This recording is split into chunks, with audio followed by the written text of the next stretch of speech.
Salutare, dragi prieteni! Pe măsură ce Rusia își intensifică atacurile asupra Ucrainei, atât pe front, în prima linie, cât și asupra orașelor și așezărilor civile, cu tot mai multe rachete și drone, astăzi veți vedea, este un nou record de drone lansat de către Rusia asupra Ucrainei, peste 700 de drone lansate în ultimele 24 de ore. Deci, pe măsură ce Rusia își intensifică aceste atacuri, parcă administrația Trump de la Washington realizează că Donald Trump a fost păcălit. Ori a fost păcălit, ori joacă acum rolul că a fost păcălit, că a fost de bună credință. Eu chiar sper să fie așa și să mă fi înșelat eu de fiecare dată de când am spus că este Krasnov. Și se pare că s-au trimis deja ajutoare militare, se reaprovizionează Ucraina atât prin Polonia, cât și prin România, dar și cu anumite echipamente care există deja nu doar în România și Polonia, ci și în Germania. Pentru că în Germania, așa cum știți, este cea mai mare bază americană la Ramstein. Subiectele principale ale analizei noastre de astăzi sunt: Kremlinul reacționează la înregistrarea amenințărilor lui Trump de a bombarda Moscova. Veți vedea cât de perfizi sunt acești comunicatori ai Kremlinului, acești purtători de cuvânt. Rușii atacă regiunea Donetsk cu drone și bombe în această dimineață și 8 persoane au fost ucise până la momentul realizării acestui material. SBU, Serviciul de Securitate Ucrainean, spune: 2 chinezi care au încercat să scoată documente secrete despre rachetele Neptune au fost reținuți la Kiev. Rusia este responsabilă pentru doborârea zborului MH17 și pentru încălcarea dreptului internațional în Ucraina, mai ales în regiunea Donbass, a decis Curtea Europeană a Drepturilor Omului. Rusia a lansat peste 700 de drone deasupra Ucrainei în ziua 1232 a războiului. La final vă prezint hărțile Deep State și ale analiștilor Institutului pentru Studiul Războiului, așa cum o fac de obicei. Kremlinul reacționează la înregistrarea amenințărilor lui Trump de a bombarda Moscova. Oamenii Kremlinului au pus la îndoială autenticitatea unei înregistrări audio de anul trecut în care președintele american Donald Trump spune că în timpul primului său mandat l-a amenințat pe președintele rus Vladimir Putin că va bombarda Moscova. Purtătorul de cuvânt al liderului Kremlinului, Dmitri Peskov, citat de Reuters, spune: nu pot nici confirma, nici infirma acest lucru, chiar dacă aș vrea. Fie este fals sau nu, nici noi nu știm. Au existat o mulțime de știri false în ultima vreme. Înregistrarea audio este de la o întâlnire pe care Trump a avut-o cu donatorii campaniei de anul trecut, publicată acum de către CNN. În ea, Trump povestește cum în timpul primului său mandat de președinte ar fi amenințat liderii Rusiei și Chinei cu cel mai dur răspuns posibil dacă aceștia ar decide să invadeze Ucraina și Taiwanul. I-am spus lui Putin: dacă intri în Ucraina, o să bombardez Moscova. Îți spun că nu am de ales, ar fi declarat Trump. Interesant, nu? American și-a schimbat vizibil poziția cu privire la ajutorul militar acordat Ucrainei și retorica față de șeful Kremlinului. În special, Trump a spus cu o zi înainte că Putin spune o mulțime de lucruri stupide. Rușii au atacat regiunea Donetsk cu drone și bombe în această dimineață. 8 persoane au fost ucise.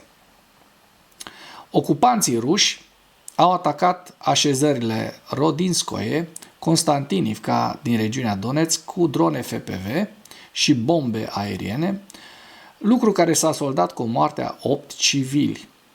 Potrivit parchetului regional Donetsk, astăzi la orele 10 dimineața, trupele rusești au tras din nou asupra orașului Rodinskoe. De data aceasta, inamicul a lovit mașini de pasageri, deci clar intenționat crimă de război. Ocupanții au folosit o dronă FPV pentru atac.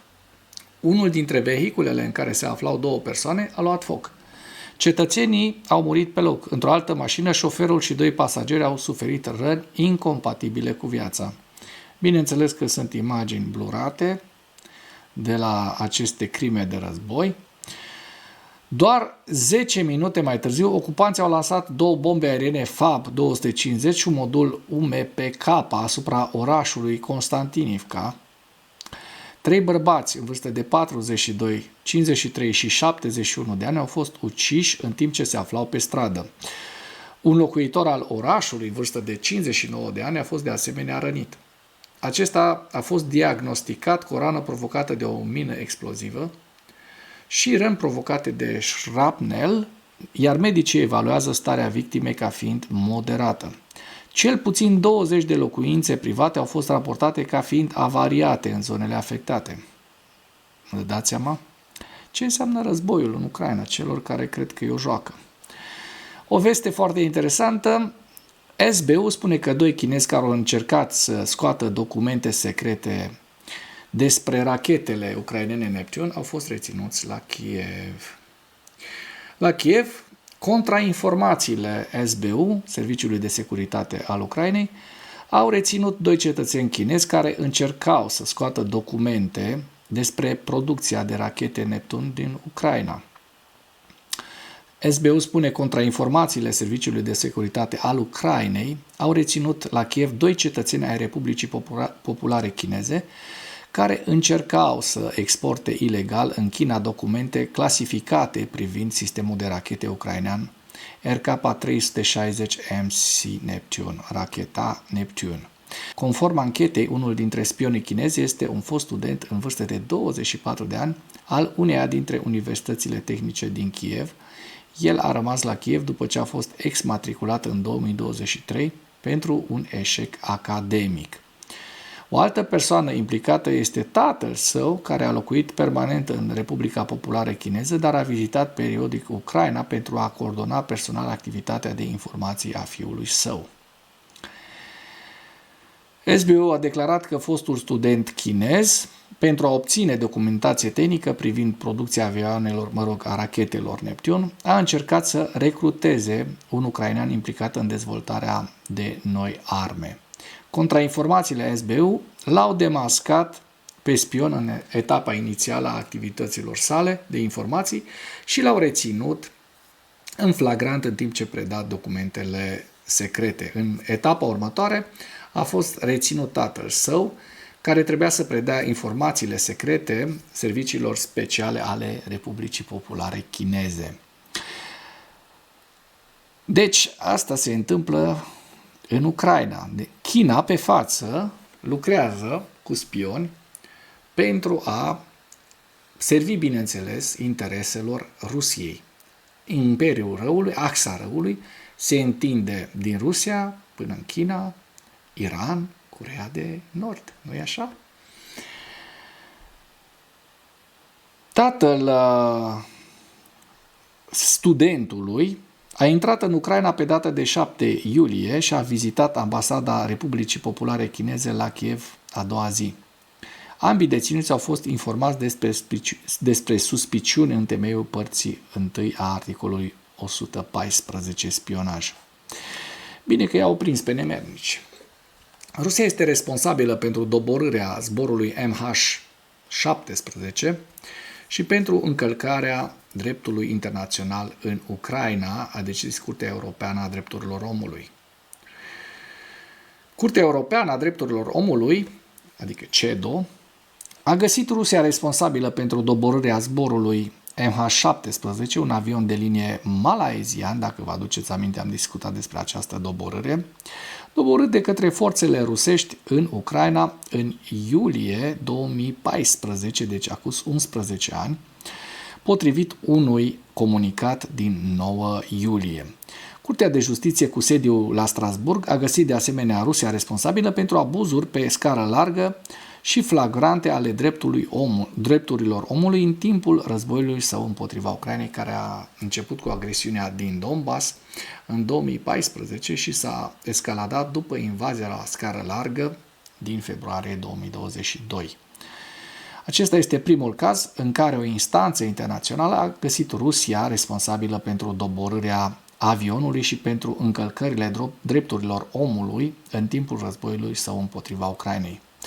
În nici unul dintre conflictele anterioare nu a existat o condamnare atât de aproape universală a ignorării flagrante de către statul părât a fundamentelor ordinii juridice internaționale stabilite după cel de-al doilea război mondial, a precizat instanța în hotărârea sa.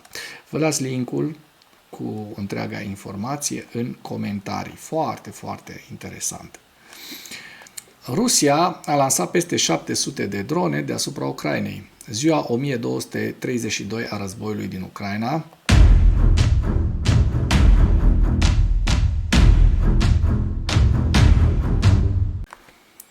Și așa cum vă ziceam, în această zi, 1232 a războiului, la 9 iulie, rușii au pierdut 1050 de militari, 5 tancuri, 2 vehicule blindate de luptă, 68 de piese de artilerie și acesta este numărul dronelor raportate de pe ieri, data de ieri, 227 de drone. Aveți în imagine pierderile rusești în ultimele 24 de ore. Și să vedem despre ce atac cu drone vorbim. 9 iulie, ziua 1232 a războiului, în care Ucraina se opune unei invazii rusești la scară largă. Este vorba despre principalele știri. În noaptea de 9 iulie, Federația Rusă a efectuat un atac masiv cu rachete și drone asupra Ucrainei. Au fost înregistrate 741 de atacuri aeriene. Forțele de apărare ucrainene au distrus 718 ținte aeriene. Principala țintă a atacului a fost Lutskul. Nimeni nu a fost ucis în atac, dar au fost raportate pagube în oraș. În timpul atacului masiv combinat, rușii au îndreptat aproximativ 50 de drone și 5 rachete asupra orașului Lutsk. Trump a declarat că Statele Unite vor trimite mai multe arme Ucrainei pentru a se apăra de atacurile rusești. El a spus că este nemulțumit de Putin și că ia în considerare impunerea de noi sancțiuni asupra Rusiei. Forțele de apărare și-au recăpătat pozițiile și dețin teritorii în regiunile Kursk și Belgorod din Rusia, a anunțat comandantul șef al forțelor armate ale Ucrainei, Oleksandr Syrski. Revenim la această informație. Vă mai amintesc doar faptul că Zelenski a semnat 3 decrete care impun sancțiuni companiilor și persoanelor din Rusia sau companiilor și persoanelor care ajută Rusia să poarte război împotriva Ucrainei. Aceste sancțiuni sunt sincronizate cu sancțiunile Uniunii Europene împotriva Rusiei. Și să vedem despre ce informații vorbim, despre ce teritorii ocupate. Forțele de apărare și-au recăpătat pozițiile în Belgorod și Kursk. El a informat despre acest lucru pe comandantul șef al forțelor armate ale Ucrainei, participând la o ședință a cartierului general al Comandamentului Suprem. Potrivit acestuia, atenția principală a fost concentrată pe direcțiile cele mai intense, Pokrovsk, Limansk, Novopavlivka și Severoslobojanski. Numai în ultima zi, pe front au avut loc 188 de ciocniri. Pierderile totale ale trupelor ruse s-au ridicat la peste 1000 de oameni, așa cum v-am amintit mai înainte. Aici ne interesează pe noi să vedem că au fost menționate teritoriile din regiunile de frontieră Kursk și Belgorod din Rusia, unde ucrainenii au restabilit pozițiile. Potrivit acestuia, în această zonă, forțele ucrainene continuă să imobilizeze un grup numeros de soldați ruși care nu vor avea pace acolo. În plus, la întâlnire s-a discutat dezvoltarea componentei fără pilot, în special pentru protejarea orașelor din spatele frontului, descurajarea atacurilor și a loviturilor deep strike pe teritoriul rus. Syrski a raportat că se formează noi echipaje de drone interceptoare, antrenamentul pentru avioanele de luptă continuă, iar nevoia armatei de drone de înaltă tehnologie rămâne mare. Hai să vedem pe hărți, pentru că hărțile ne spun adevărul, ne țin informați și mergem prima dată în zona Herson pentru a vedea dacă au existat modificări. Așa cum se vede, nu au existat modificări în ultimele 24 de ore. Zona Zaporozhye, și asta ne interesează, așa cum se poate vedea și în Zaporozhye lucrurile s-au relaxat. Și acum mergem înspre zonele în care rușii au reușit zilele trecute să ocupe niște teritorii destul de semnificative, mai ales în zona Niprului și, așa cum se vede în această imagine, mari câștiguri de teritoriu decât această zonă gri la Ville Pole, care reprezintă, așa cum se vede, o bucată mică, dar nici măcar nu este consemnată cucerirea acestei regiuni. Mai la nord, către Pokrovsk, observăm că, da, la nord de Pokrovsk și între Pokrovsk și Toretsk, așa cum se poate observa în această imagine, mărim pentru a vedea că a existat totuși un avans rusesc în ultimele 24 de ore și vorbim despre această suprafață la nord de Novo-Olenivka. Eu o cuantific undeva la 4-5 km pătrați, vedeți aici undeva la 2 km pe 3 km, hai să zicem până în 6 km pătrați, cu încă vreo 2 km pătrați, undeva la 8 km pătrați în această zonă cucerite de ruși. La Toretsk lucrurile sunt stabile, la fel și la Chasov Yar, așa cum se poate vedea din această imagine. Aici se și observă când dăm click pe da, și iată, într-o zonă în care până acum nu ne-am așteptat, înspre Izium, vedem un avans destul de mare al rușilor, cuantificat de către cei de la Deep State, și vedem că este o zonă undeva la, hai să facem o medie de 2 km jumate pe 1, 2, 3, 4, 5, să zicem, deci în jur de 15 km pătrați, 6 pe 2 jumate ca medie. În jur de 15 km pătrați, o zonă însemnată, și vorbim aici despre Zelena Dalina sau Dolina, așa cum se vede, este o suprafață destul de mare. Din păcate, rușii continuă să avanseze 15, 20, 25 de kilometri zi de zi. Aceasta este în zona limanului, așa cum vă spuneam, către Izium. În zona Kupianskului, de asemenea, dacă ne uităm, vedem că lucrurile au fost stabilizate. La Vovchansk nu mă aștept ca rușii să fie înaintat în ultimele 24 de ore și nici în zona Kurskului, unde în continuare, așa cum vedem, ucrainenii dețin Tetkino și sud-vestul regiunii Kursk.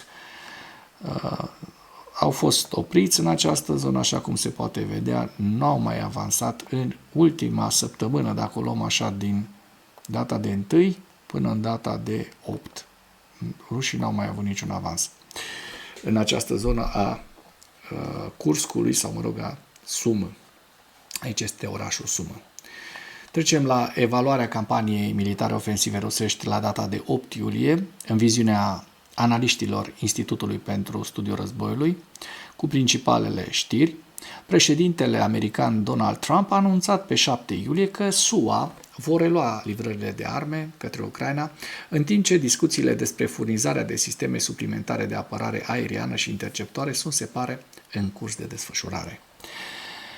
Kremlinul continuă să utilizeze retorica agresivă a președintelui Consiliului de Securitate al Rusiei, Dmitri Medvedev, pentru a submina sprijinul pentru ajutorul militar american acordat Ucrainei, probabil ca parte a unui efort informațional concertat de sus în jos a Kremlinului.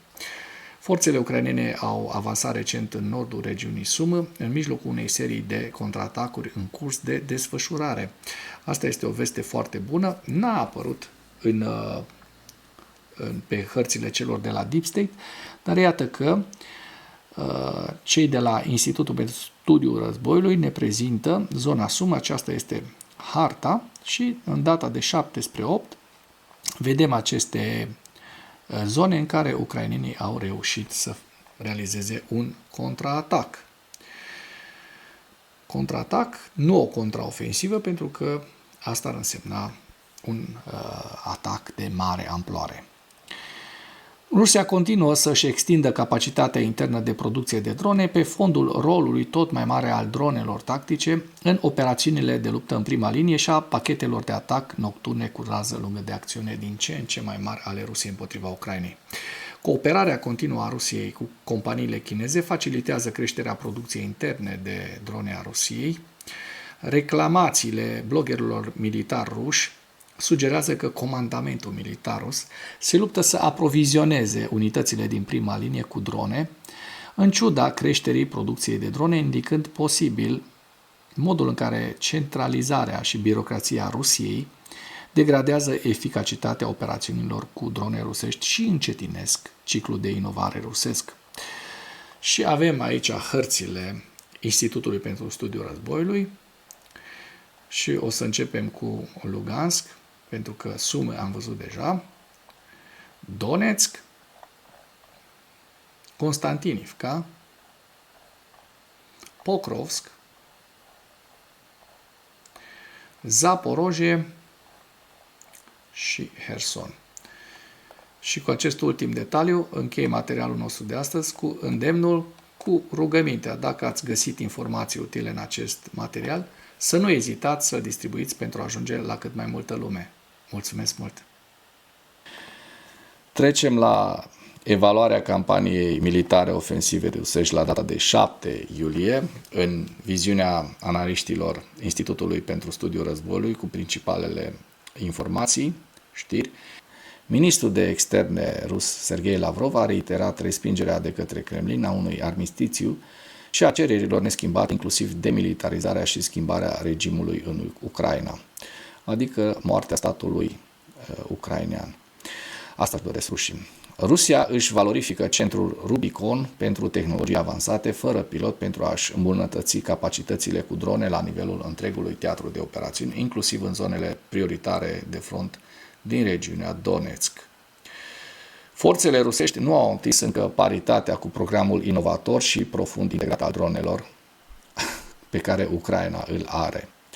Forțele ruse par să-și reprioritizeze operațiunile ofensive în direcția Pokrovsk și în detrimentul direcției Constantinivka, după câteva săptămâni de activități nereușite care vizau avansul spre Constantinivka. Aș mai adăuga la această știre cu paritatea, rușii trimit la grămadă sute de drone, așa reușesc să copleșească apărarea antiaeriană ucraineană. Ucrainenii trimit mai puține drone, dar drone mult mai evoluate tehnologic, care au o rază de acțiune mult mai mare și mai greu de doborât decât dronele rusești. Dar cu toate acestea, iată că reușesc rușii să epuizeze apărarea antiaeriană ucraineană prin numărul foarte mare, la hectar trimit, așa cum fac rușii de obicei.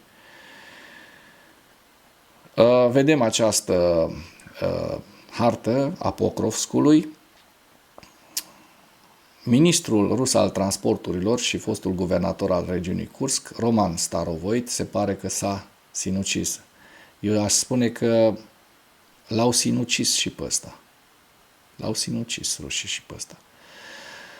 După ce președintele Putin l-a demis pe Starovoit din funcție, probabil din cauza rolului Ministerului Transporturilor în eșecurile Rusiei care au permis desfășurarea operațiunii pânză de păianjen a Ucrainei în iunie 2025. Putin ar fi putut plănui să-l pedepsească pe Starovoit, arestându-l pentru acuzații legate de perioada în care a fost guvernator al regiunii Kursk, pentru a evita recunoașterea eșecului Kremlinului de a preveni operațiunea pânză de păianjen. Forțele ucrainene continuă să efectueze atacuri la distanță mare, la distanță cu rază lungă de acțiune, împotriva bazei industriale de apărare a Rusiei. Așa cum v-am prezentat și ieri, statul major general ucrainean a raportat pe data de 7 iulie că forțele ucrainene, inclusiv elemente ale forțelor sistemelor fără pilot, au efectuat un atac cu drone împotriva uzinei chimice rusești Krasnozavodsk, din regiunea Moscovei în noaptea de 6 spre 7 iulie. De asemenea, au fost atacate uzina și rafinăria de petrol din Krasnodar și, bineînțeles, ați văzut foarte bine toate atacurile de ieri pe care vi le-am prezentat în materialul de ieri. Trecem la hărțile Institutului pentru Studiul Războiului, la data de 7 iulie și vedem în această zonă Tetkino, care în continuare este deținut de către ucraineni deja de atâta timp. Sumă, Lugansk, Constantinivka, Novopavlivka, Donetsk, Zaporojie și Herson. Și cu acest ultim detaliu închei materialul nostru de astăzi cu îndemnul: dacă ați găsit informații utile în acest videoclip, să nu ezitați să-l distribuiți pentru a ajunge la mai multă lume. Mulțumesc mult!